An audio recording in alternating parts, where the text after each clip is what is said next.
Hello and good morning to all of you. Organizational behaviour subject के part 1 के बाद आज हम अपनी वीडियो बना रहे हैं इसी सब्जेक्ट यानी ऑर्गेनाइजेशनल बिहेवियर के ऑब्जेक्टिव टाइप क्वेश्चन या ऑब्जेक्टिव बेस्ड क्वेश्चन के पार्ट 2 को लेकर। हम उम्मीद करते हैं आपको हमारी पहली वीडियो ऑर्गेनाइजेशनल बिहेवियर के ऑब्जेक्टिव बेस्ड क्वेश्चंस की पसंद आई होगी और इससे आपको आपके एग्जाम की प्रिपरेशन में बहुत हेल्प मिलेगी।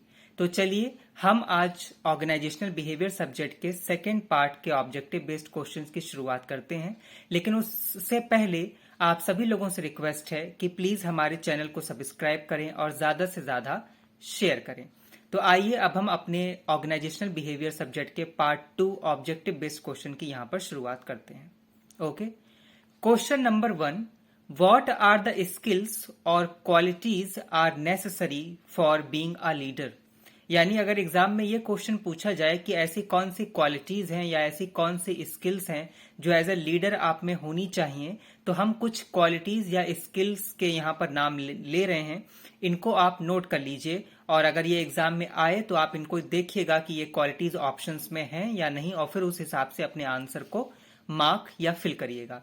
तो जो स्किल्स और क्वालिटी एज ए लीडर आप में होनी चाहिए वो है नंबर 1 फॉरसाइट, FORESIGHT, फॉरसाइट मतलब दूरदर्शी, foresight. Second responsibility, third vision, fourth ability to inspire others and fifth willingness to take risk. इसके अलावा साउंड हेल्थ भी बीइंग अ लीडर होना चाहिए। तो जितने अभी हमने स्किल्स और क्वालिटी की बात की ये एज अ लीडर होना बहुत जरूरी होता है।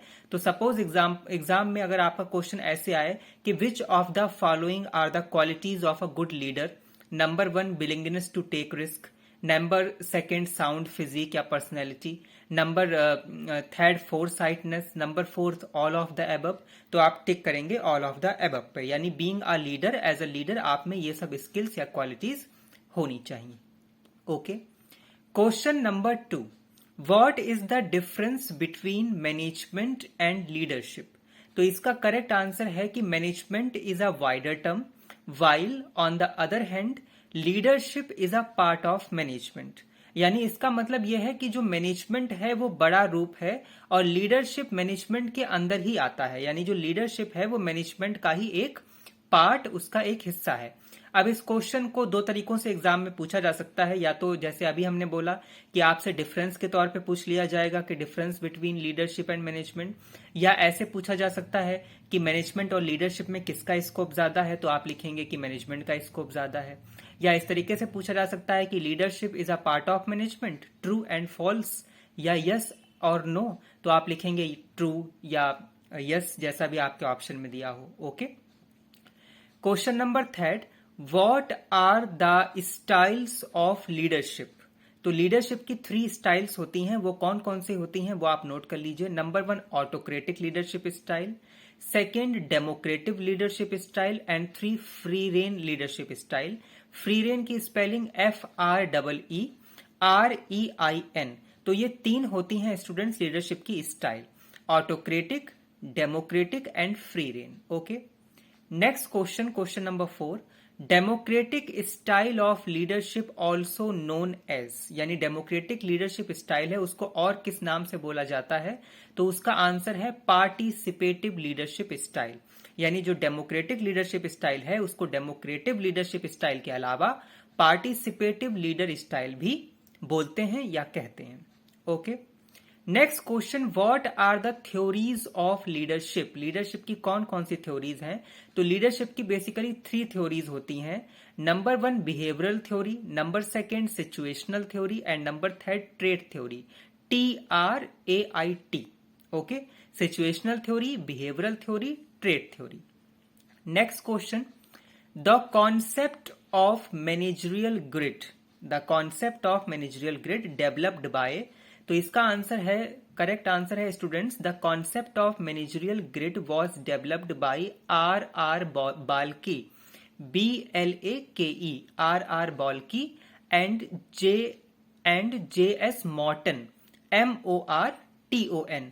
तो जो RR बाल्की और JS मॉर्टन यानी MORTON, उन्होंने मैनेजरियल ग्रिड के कॉन्सेप्ट को डेवलप किया है और ये दोनों ही यूएसए से बिलोंग करते थे, यानी यूनाइटेड स्टेट ऑफ अमेरिका। तो सपोज अगर एग्जाम में इस तरीके से क्वेश्चन आए कि मैनेजरियल ग्रिड का कॉन्सेप्ट किसने डेवलप किया, तो आप ऑप्शन में देखिएगा कि आर.एस. वॉल्की, आर बॉल्की एंड जे.एस. मॉर्टन में से अगर कोई ऑप्शन है या दोनों हैं तो आप इस पर मार्क या टिक करिएगा, और ये दोनों ही यूएसए यानी अमेरिका से बिलोंग करते थे।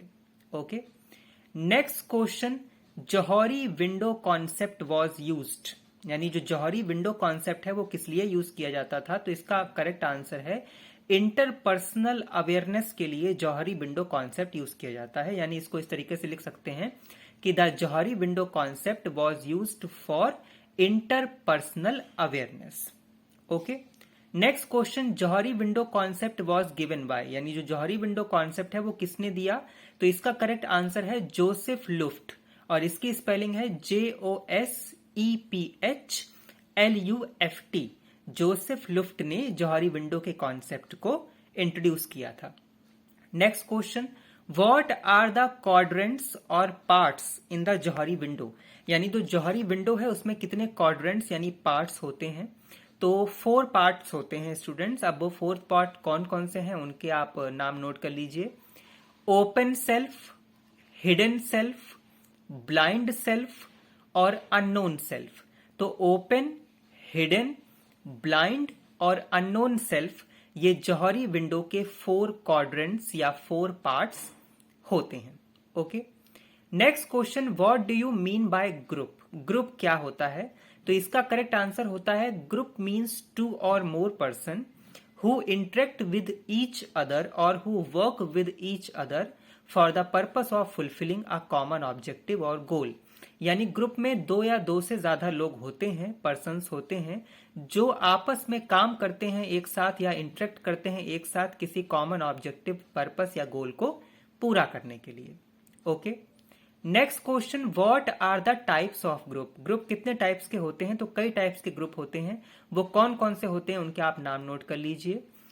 Primary group, secondary group, formal group, informal group, temporary group, permanent group, membership group, reference group etcetera. तो अगर एग्जाम में इस तरीके से क्वेश्चन आए कि what are the types of groups, number 1 membership group, number 2 reference group, number 3 both, number 4 none या can't say, तो आप लगाएंगे बोथ। ओके, तो primary group, secondary group, formal, informal, temporary, permanent, reference, membership, ये सब होते हैं types of group. Next question, what are the stages of group development, यानी ग्रुप के डेवलपमेंट की कौन कौन सी स्टेजेस होती हैं, तो स्टूडेंट इसका करेक्ट आंसर है 5। ग्रुप डेवलपमेंट की 5 स्टेजेस होती हैं। अब उनके आप नाम नोट कर लीजिए, वो कौन कौन सी होती हैं। Forming, storming, norming, performing, adjourning. तो forming FORMING, storming STORMING, norming NORMING, performing PERFORMING और लास्ट एडजॉर्निंग ADJOURNING। ये होती हैं स्टेजेस ग्रुप डेवलपमेंट की, total 5। Okay, next question, is organizational change is a continuous process, तो आप लगाएंगे यस या ट्रू। ऑर्गेनाइजेशनल चेंज एक कॉन्टिन्यूअस यानी लगातार चलने वाला प्रोसेस होता है। Next question, is organizational change affect the whole organization, तो इसमें भी आप लगाएंगे यस या ट्रू, जैसा भी आपके एग्जाम में ऑप्शन दिया हो। यानी ऑर्गेनाइजेशन में अगर कोई चेंज होगा तो वो पूरी ऑर्गेनाइजेशन को अफेक्ट करता है। नेक्स्ट क्वेश्चन, ऑर्गेनाइजेशनल चेंज में भी प्रोएक्टिव और रिएक्टिव, तो इसमें भी आप लगाएंगे यस या ट्रू। यानी जो ऑर्गेनाइजेशनल चेंज है वो पूरी ऑर्गेनाइजेशन को अफेक्ट करता है, ये कॉन्टिन्यूअस प्रोसेस भी है लगातार चलने वाला, और ये प्रोएक्टिव भी होता है और रिएक्टिव भी होता है। Okay, next question, what is conflict, तो इसका करेक्ट आंसर होता है conflict simply means differences of opinions. यानी जब ओपिनियंस में चेंजेस हों, डिफरेंसेस हों, अंतर हों, तो उसको कॉन्फ्लिक्ट बोलते हैं, और हिंदी में कॉन्फ्लिक्ट को मतभेद या झगड़े भी कहते हैं। Next question, what are the types of conflict, तो कॉन्फ्लिक्ट 3 टाइप्स के होते हैं, personal conflict, group conflict, organisational conflict. तो अगर एग्जाम में पूछा जाए कि कॉन्फ्लिक्ट कितने टाइप्स के होते हैं, तो 3 टाइप के होते हैं, पर्सनल, ग्रुप वाइज और organizational. Personal conflict, organisational conflict and group conflict. Next question, what do you mean by or what do you understand by the term resistance to change? यानी resistance to change क्या होता है? तो student, resistance to change का ये मतलब होता है कि जब जैसे ऑर्गेनाइजेशन में कोई भी नया बदलाव होने वाला है या कोई नई चीज इंप्लीमेंट होने वाली है, तो जो स्टाफ या एम्प्लॉय होते हैं वो उस चीज को इजीली एक्सेप्ट नहीं करते हैं ड्यू टू वेरियस रीजंस।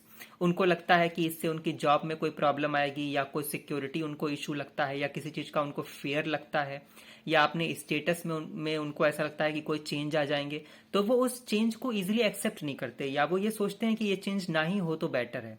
तो वो उस चीज को इजीली एक्सेप्ट ना कर पाना, उसको रोकना रेसिस्टेंस टू चेंज कहलाता है। तो रेसिस्टेंस टू चेंज का सिंपली मतलब होता है चेंज को एक्सेप्ट ना करना। और अगर आपसे ये क्वेश्चन पूछा जाए, जैसे नेक्स्ट क्वेश्चन, कि what are the reasons of resistance to change, तो रीजंस यही होते हैं जैसे जॉब सिक्योरिटी है आपका, या पर्सनैलिटी क्लैशेस है, या किसी भी तरीके से आपको किसी बात का फियर है कि इससे कुछ जो है आपका लॉस हो सकता है, तो ये सब रेसिस्टेंस टू चेंज होते हैं। Next question, what are the reasons of organisational change? Organisational change के क्या रीजन होते हैं? तो ऑर्गेनाइजेशनल चेंजेस के भी यही रीजन होते हैं, जैसे टेक्नोलॉजी रीजन हो सकता है, या सोशल चेंजेस रीजंस हो सकते हैं, या कोई इंटरनल चेंजेस रीजन हो सकते हैं। तो टेक्नोलॉजी वाइज चेंजेस होना, ह्यूमन रिसोर्स वाइज यानी एचआर पर्सनल वाइज चेंजेस होना, या सोशल कोई चेंजेस होना, ये ऑर्गेनाइजेशनल चेंज के रीजंस होते हैं, जिनको हम फोर्सेस ऑफ चेंज या कॉजेस ऑफ चेंज या रीजंस ऑफ चेंज भी बोलते हैं। तो स्टूडेंट्स, हम आपसे उम्मीद रखते हैं कि आपको ओबी के हमारे ये दोनों पार्ट 1 और पार्ट 2 से बहुत हेल्प मिलेगी, और हम उम्मीद करते हैं कि आप जब इसका एग्जाम में आपको प्रिपरेशन करने में बहुत हेल्प मिलेगी, और ये क्वेश्चंस आपके एग्जाम में कहीं ना कहीं आपको किसी ना किसी रूप में लैंग्वेज में मिल जाएंगे। तो इन दोनों पार्ट्स को अच्छे से सुनिए, इनको नोट करिए, प्रैक्टिस करिए। All the best, stay tune with us, have a nice day, thank you so much, bye bye.